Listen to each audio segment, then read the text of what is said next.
Awal November 2020, Realme Indonesia memperkenalkan beberapa produk terbarunya, yaitu Narzo 20 series dan beberapa produk AIoT. Salah satu produk yang diluncurkan adalah sebuah smartwatch, Realme Watch S, yang dibanderol dengan harga Rp1.299.000.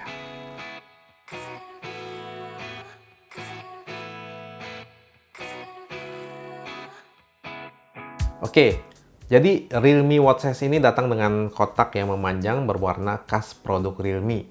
Selain dari unit smartwatch-nya itu sendiri, di dalam kotak ini kita juga dapetin sebuah magnetic charger dan user manual. Mungkin ada yang ingat dengan review smartwatch saya sebelum ini, di mana saya bilang saya suka dengan desain smartwatch yang rounded seperti ini, karena lebih terlihat seperti sebuah jam tangan konvensional. Terus saya juga suka nih sama peletakan tombol yang di sini. Soalnya kalau di tengah ini, tombol atau crown yang di sini itu nggak nyaman dipakai. Jadi secara desain, Realme Watch S ini udah cocok sama kriteria saya. Yang mantep lagi dari desainnya itu adalah bagian layarnya sudah dilindungi sama Corning Gorilla Glass 3. Ini penting banget karena jam tangan itu kan posisinya di luar ya, bukan di kantong. Dan itu rentan banget berbenturan dengan benda lain. Terus material bodinya ini pakai aluminium alloy 6063. Sebenarnya feels-nya sih nggak kayak logam ya. Malah karena bobotnya yang ringan ini, mungkin yang nggak tahu bakal bilang kalau materialnya ini dari plastik yang di finishing ala-ala metal. Tapi pas saya browsing nih, memang aluminium jenis ini tergolong ringan, tapi cukup kuat. Sebenarnya kalau lihat dari sudut tertentu, dan pas layar mati ini looks-nya itu cakep banget. Tapi pas nyala layarnya, cakepnya jadi berkurang. Kenapa? Karena bagian layarnya ini ada bezel yang menurut saya buat ukuran sekarang itu terlalu tebal. Jadi agak kurang gimana gitu, kurang enak dilihat gitu. Tapi nggak masalah sih, saya bisa nyamarin bezelnya ini dengan pakai watch face yang backgroundnya agak gelap. Bagian strap ini dari silikon, yang infonya terbuat dari silikon premium. Tapi saya nggak suka sih sama strap silikon, jadi saya udah siapin strap buat ganti supaya kesan dari jam ini lebih premium dan tambah cakep gitu ya. Saya beli dua macam strap, yang satu model leather atau kulit ya, dan satu lagi model stainless. Nah, kalau kalian mau beli sih, kalian cari yang ukuran 22 mm, atau kalau mau kalian bisa cek di kolom deskripsi, nanti saya kasih linknya pembelian saya di sana, biar kalian bisa beli yang mirip saya punya. Ganti strapnya gampang kok, cuma tinggal copot dan pasang aja, nggak perlu pakai alat tambahan.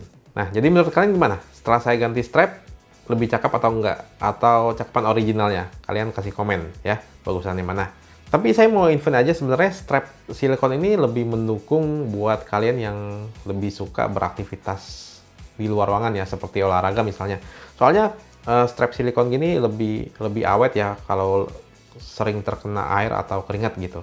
Nah, ngomongin olahraga nih, Watch S ini ada 16 mode untuk memantau kegiatan olahraga kalian. Jadi nggak cuma olahraga outdoor, tapi indoor juga, seperti indoor run atau treadmill, strength training atau ngangkat beban gitu, terus indoor cycle juga ada, yoga, dan terbaru ada stationary bike dan rowing machine.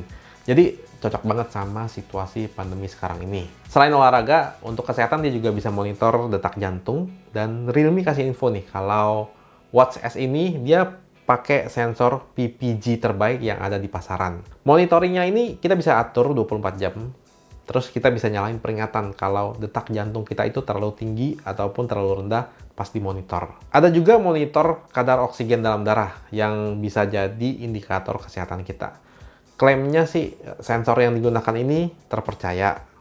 Dan kalau menurut saya boleh-boleh aja jadi indikator.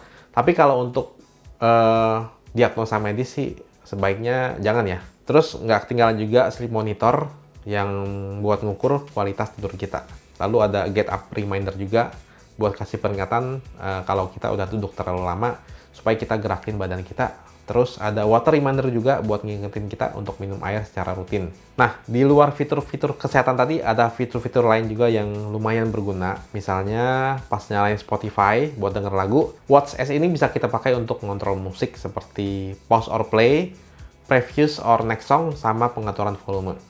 Bisa juga untuk baca pesan WhatsApp, tapi sayangnya nggak bisa reply.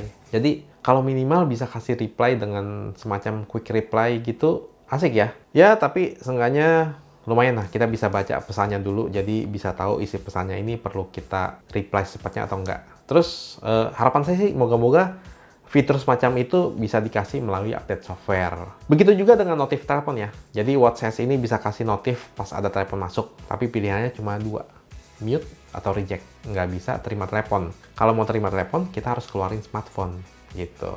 Ya lagi-lagi seenggaknya bisa lihat dulu telepon yang masuk ini penting atau enggak, perlu diangkat segera atau enggak. Lanjut, urusan baterai. Menurut saya, baterainya ini awet banget. Saya pakai selama kurang lebih 5-6 hari ya. Baterainya itu masih sekitar 60%. Dan klaimnya sih bisa bertahan hingga 15 hari. Tapi pastinya tergantung sama pemakaian kita. Terus saya suka sama model chargingnya ya. Dia soalnya sistemnya pakai model magnet. Jadi tinggal deketin aja sama chargernya, terus nempel deh. Oke, jadi kesimpulannya gimana?